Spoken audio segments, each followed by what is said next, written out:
Manchester United were back at the Carrington training complex today as Michael Carrick and his coaching staff continued their preparations for Saturday's huge pre-season friendly against Paris Saint-Germain in Sweden.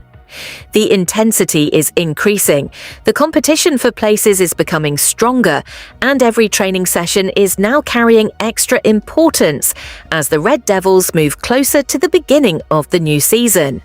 Today's session at Carrington was described as a massive and demanding one, with the coaching staff making sure the players continued to build fitness, sharpness, tactical understanding, and match rhythm. Pre-season is not only about getting minutes into the legs, it is the period when a manager begins putting his footballing ideas into the squad, improving relationships between players, and preparing the team to perform at a high level when the competitive campaign begins. The session started inside the gym, where Manchester United's medical staff, fitness coaches and coaching team worked closely with the players. The focus was on maintaining fitness levels, improving physical conditioning, and ensuring that every player was prepared for the demanding work that followed on the grass. Gym work may not always attract the same attention as goals, assists, or spectacular moments during matches, but it is a major part of modern football. Strength, endurance, mobility, and injury prevention can make a huge difference across a long and demanding season. Manchester United will face a busy schedule, and Carrick will know that the squad must be physically ready to compete in the Premier League and every other competition.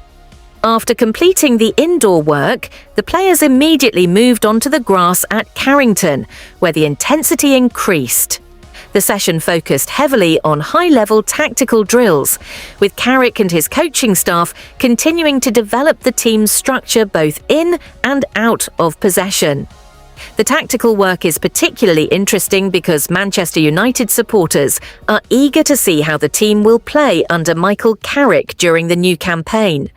The Red Devils are expected to become more organised, more controlled, and more dangerous when moving forward. The players must understand where to position themselves, when to press, when to remain compact, and how to move the ball quickly through midfield. There was also a strong focus on set-piece routines. This is an area where Manchester United will want to become more effective, because set pieces can decide tight Premier League matches.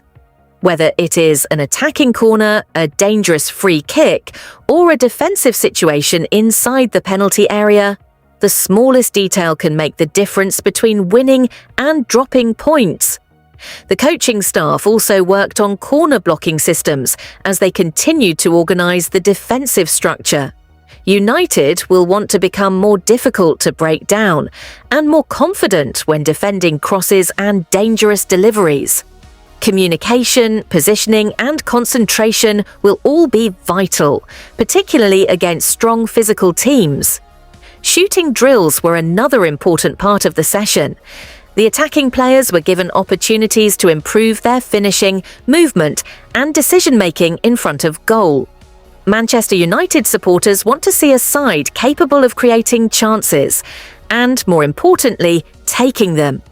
The team cannot afford to dominate matches without converting opportunities, and the work being done at Carrington could help improve United's attacking efficiency. However, the biggest talking point from today's session was the return of several major first-team players. Bruno Fernandes, Matheus Cunha, Noussair Mazraoui and Diogo Dalot are back at Carrington for pre-season training. That is a major boost for Michael Carrick and Manchester United because these players bring experience, quality and important leadership qualities to the squad. Bruno Fernandes returning to Carrington will immediately excite the supporters. The Portuguese midfielder remains one of Manchester United's most influential players and one of the biggest leaders inside the dressing room. His creativity, work rate, passing ability and willingness to take responsibility make him a key figure for the Red Devils. Bruno is the type of player who can change the direction of a match with one pass, one clever movement, or one moment of quality. His return gives Carrick another important option as the manager continues preparing the tactical structure for the new season. The big question is this: where do you want to see Bruno Fernandes playing under Michael Carrick? Should he operate as the main number 10, where he can create chances close to the opposition penalty area, or should he play slightly deeper and help control the tempo of Manchester United's midfield? In my opinion, Bruno should be given the freedom to influence the final third while still having the right midfield support behind him. Meanwhile, Marcus Rashford's expected return is another major talking point, particularly because his future continues to attract transfer speculation.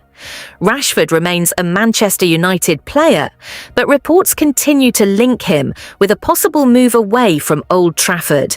The latest report suggests that Turkish side Fenerbahce have added Rashford to their summer shortlist. According to the report, Fenerbahce have contacted Rashford's representatives and are prepared to make a major financial offer. Rafael Leao and Ismail Assar are also reportedly being considered as the Turkish club look to strengthen their squad.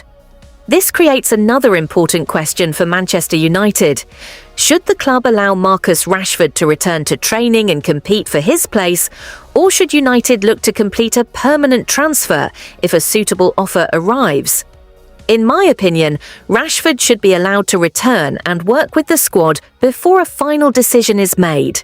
He is an experienced player who understands the club, and his pace and ability can still be valuable. However, his future should depend on his commitment, his performances, and whether he fits Michael Carrick's long-term plans. Manchester United should not make an emotional decision. The club must consider the footballing project, the financial situation, and the balance of the squad. If Rashford returns with hunger and proves that he can contribute, then Carrick may have an important attacking option. But if both the player and the club believe that a new challenge would be better, then United should only accept a deal that reflects his value. United fans, what is your opinion? Should Marcus Rashford stay and fight for his place, or should Manchester United sell him this summer? And if Fenerbahce make a major offer, should United consider it? Meanwhile, Manchester United continue to explore the possibility of signing Newcastle United left-back Lewis Hall.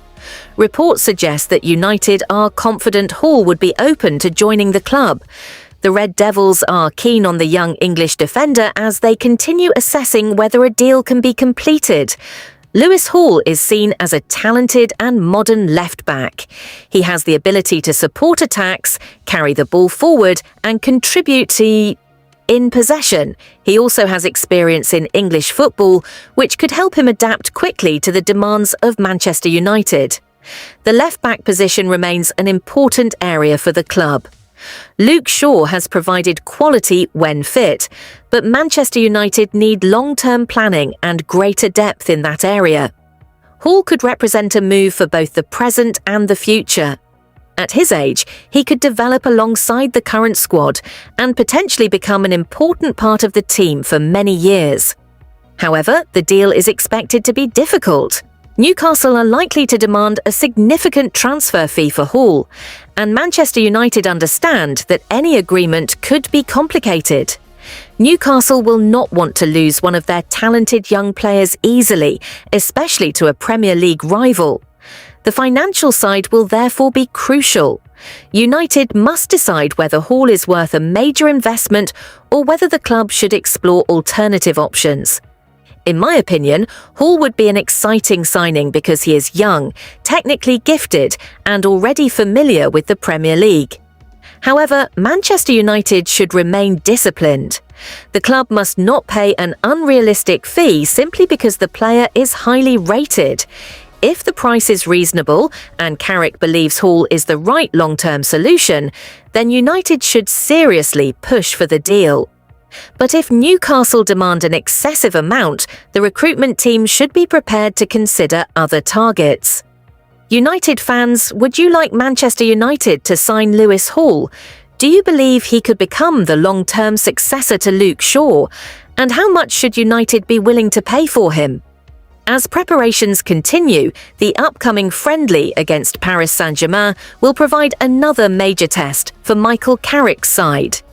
PSG will offer strong opposition, and the match could give the manager an opportunity to assess the tactical progress of his team. Supporters will be watching the shape of the side, the movement in midfield, the defensive organisation, and the attacking combinations. Pre-season results are not always the most important thing, but performances can reveal a great deal. United supporters will want to see intensity, organisation, confidence, and clear signs that the team is improving. The return of key players will also give Carrick more options as the preparations continue.